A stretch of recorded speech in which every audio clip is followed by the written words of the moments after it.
তোমরা যারা আমার ঈমান এনেছ, আমি আল্লাহ তোমাদেরকে এই দুনিয়ার সমস্ত নিয়ামতের অতিরিক্ত একটি স্পেশাল বিশেষ একটি দান, বিশেষ একটি দয়া, বিশেষ একটি অনুগ্রহ আমি আল্লাহ তোমাদের প্রতি করলাম।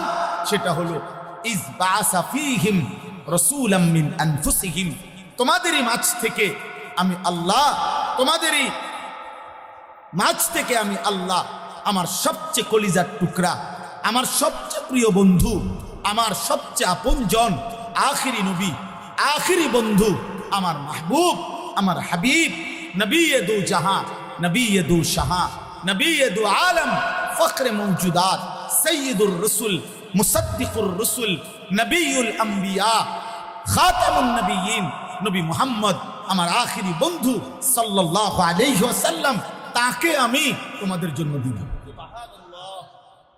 আল্লাহ বলেন স্পেশাল কি দিলাম? বন্ধু দিলাম। অতিরিক্ত কি দিলাম? বন্ধু দিলাম, হাবিব দিলাম, আমার কলজাটা দিয়ে দিলাম, আমার সবচেয়ে আপনটা দিয়ে দিলাম। নাও না, তা আমরা যেন গ্রহণ করলাম মুমিন। এবার আল্লাহকে আমরা জিজ্ঞেস করলাম, মালিক আপনি কেন দিলেন? আপনার সবচেয়ে প্রিয় বন্ধু আমাদের জন্য আপনি কেন দিলেন?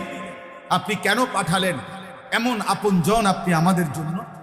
তো আল্লাহ বলেন তিনটা উদ্দেশ্যে।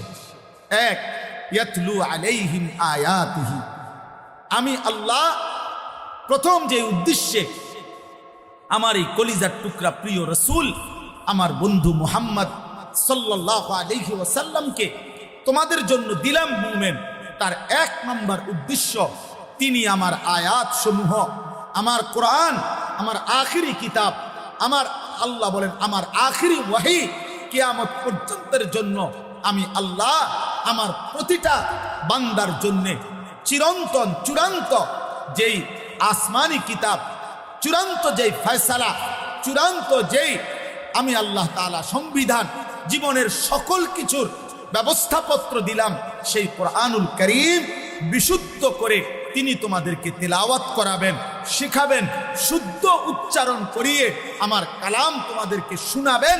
এই উদ্দেশ্যে আমি আল্লাহ আমার রসুলকে তোমাদের জন্য দিলাম।